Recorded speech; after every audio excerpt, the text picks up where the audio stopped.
प्रशांत किशोर देश के नामी चुनावी रणनीतिकार। पिछले विधानसभा चुनावों की जीत और हार में प्रशांत किशोर को एक फैक्टर गिना जाता है। गैर बीजेपी पार्टियों के लिए प्रशांत किशोर वो आदमी है जिससे मोदी शाह वाली बीजेपी को हराने का फॉर्मूला आता है। 2015 के बाद से कई पार्टियों ने प्रशांत किशोर की चुनाव जीतने में मदद ली है। हाल ही में हुए पश्चिम बंगाल विधानसभा चुनाव में बीजेपी की हार और ममता बनर्जी की जीत का काफी क्रेडिट प्रशांत किशोर की रणनीति को भी जाता है। बंगाल चुनाव के बाद प्रशांत किशोर ने कहा था कि अब वो पोल स्ट्रैटेजिस्ट वाले काम से संन्यास लेंगे, यानी कुछ और काम करेंगे। तो वो कुछ और क्या होगा, लोगों की इस जिज्ञासा के बीच प्रशांत किशोर एक बार फिर एक्टिव दिखने लगे हैं। वो लगातार विपक्ष के नेताओं से मुलाकात कर रहे हैं, जिसके बाद नए सिरे से चर्चाएं शुरू हो गई। चर्चाएं कि प्रशांत किशोर अब किस रणनीति पर काम कर रहे हैं। कोई लिख रहा है कि वो 2024 लोकसभा चुनाव के लिए बीजेपी के खिलाफ विपक्ष की मोर्चेबंदी में लग गए हैं। कयास हैं कि वो एक विपक्षी पार्टी में शामिल होने वाले हैं। और फिर इन चर्चाओं का एक सिरा जुड़ता है राष्ट्रपति चुनाव से कि प्रशांत किशोर अब राष्ट्रपति चुनाव में बीजेपी को हराने की व्यूह रचना अभी से तैयार करने लगे हैं। इस तरह की बातें हो रही। राष्ट्रपति रामनाथ कोविंद का कार्यकाल अगले साल यानी 2022 में खत्म हो रहा है। राष्ट्रपति चुनाव में अमूमन ये देखा जाता है कि केंद्र की सत्ता में आसीन पार्टी अपने उम्मीदवार को जिता ले जाती है। पिछले कई चुनावों में हमें ऐसा ही ट्रेंड देखने को मिलता है, लेकिन प्रशांत किशोर के पास राष्ट्रपति वाले चुनाव में भी विपक्ष के लिए एक फॉर्मूला है।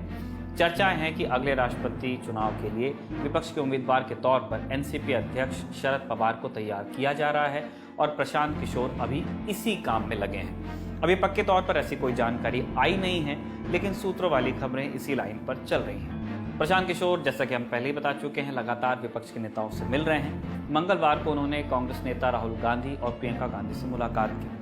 सूत्र दावा कर रहे हैं कि प्रशांत ओडिशा के सीएम नवीन पटनायक और तमिलनाडु सीएम एमके स्टालिन से भी पिछले दिनों में मिले हैं और उनकी कई दौर की मुलाकातें हुई हैं शरद पवार के साथ। बंगाल चुनाव के बाद वो शरद पवार से 3 बार मिल चुके हैं। इन मुलाकातों के मायने यही निकाले जा रहे हैं कि वो शरद पवार को राष्ट्रपति पद की उम्मीदवारी के लिए मना रहे हैं और शरद पवार के नाम पर सारी गैर एनडीए पार्टियों को साथ लाने की कोशिश कर रहे हैं। मीडिया में चल रही खबरों के मुताबिक पीके का फॉर्मूला ये है कि अगर नवीन पटनायक की बीजेडी विपक्ष के साथ मिलती है तो राष्ट्रपति चुनाव के नतीजे उनके पक्ष में जा सकते हैं और विपक्ष की ये एकजुटता एनडीए का गणित बिगाड़ सकती है। अगर ये चर्चाएं सही हैं तो क्या शरद पवार राष्ट्रपति पद की उम्मीदवारी के लिए राजी हो गए हैं? इस बारे में कोई पुष्ट जानकारी नहीं है। शरद पवार लगभग 6 दशक से राजनीति में सक्रिय हैं।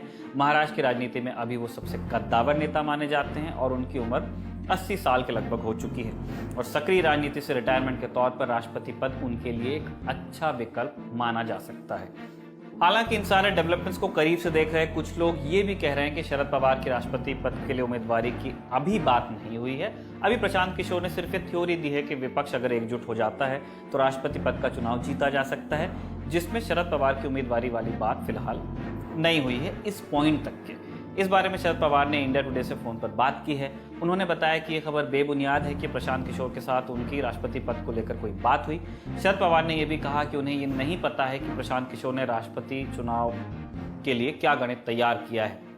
उन्होंने दावा किया कि प्रशांत किशोर के साथ गैर राजनीतिक चर्चा हुई। राष्ट्रपति चुनाव वाले कयासों के अलावा प्रशांत किशोर की सक्रियता को 2024 के लोकसभा चुनाव से भी जोड़कर देखा जा रहा है। प्रशांत किशोर का पिछले दिनों बयान आया था कि बीजेपी के खिलाफ 3rd या 4th फ्रंट काम नहीं कर पाएगा, यानी एक मजबूत विपक्ष की जरूरत है और विपक्ष को मजबूत करने में प्रशांत किशोर लगे हुए नजर आ रहे हैं और या इस तरह की खबरें चल रही हैं। इस मजबूत विपक्ष की अहम कड़ी शरद पवार हो सकते हैं। शरद पवार से महीने भर पहले कई विपक्षी पार्टियों के नेताओं ने मुलाकात भी की थी। उसके एक दिन बाद शरद पवार की प्रशांत किशोर से फिर मुलाकात हुई थी। टिप्पणीकारों ने लिखा कि शरद पवार को केंद्र में रखकर प्रशांत किशोर विपक्ष को एकजुट करने की कोशिश कर रहे हैं और उस एकजुटता की पहली परीक्षा अगले साल का राष्ट्रपति चुनाव हो सकता है। एक कयास ये भी चल रहा है कि प्रशांत किशोर कांग्रेस में शामिल हो सकते हैं और इसी से जोड़कर देखा जा रहा है प्रशांत किशोर की गांधी परिवार से मुलाकात को। मंगलवार को प्रशांत किशोर की कांग्रेस नेता राहुल गांधी और प्रियंका गांधी के साथ बैठक हुई।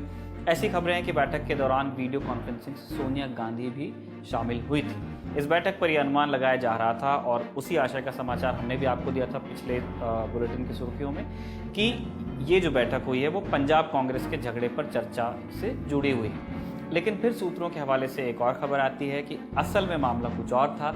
2024 के लोकसभा चुनाव से पहले कांग्रेस को मजबूती देने के मकसद से प्रशांत किशोर को शामिल करने की बात हो रही है और संभवतया कल वाली बैठक में प्रशांत किशोर के कांग्रेस पार्टी में शामिल होने पर या उनके किसी पॉसिबल रोल पर चर्चा हुई होगी, इस तरह का कयास लगाया जा रहा है। तो कुल मिलाकर मामला अभी कयासबाजी का है और कोई पुष्ट खबर किसी के पास है नहीं।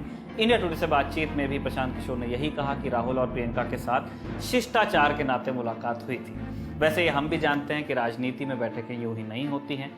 देखना होगा कि तमिलनाडु और पश्चिम बंगाल की जीत अपनी सीवी में जोड़ने के बाद प्रशांत किशोर अब क्या दांव खेलते हैं।